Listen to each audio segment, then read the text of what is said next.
পালাতে সময় চলে যাচ্ছে তো। চাচা থেমে গেলেন কেন? টাকা ভাড়াই দেবো বললাম তো, জান না। চাচা কি বুড়া বয়সে বিয়া করছেন নাকি? হাইমা গেলেন, টম টম কিছুই দেখতেছি না। চাচা আমি টানি, আপনি পিছনে গিয়ে ধাক্কা দেন।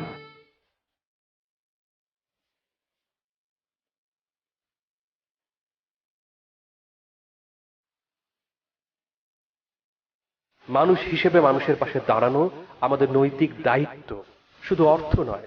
ওরা চায় একটু সহানুভূতি।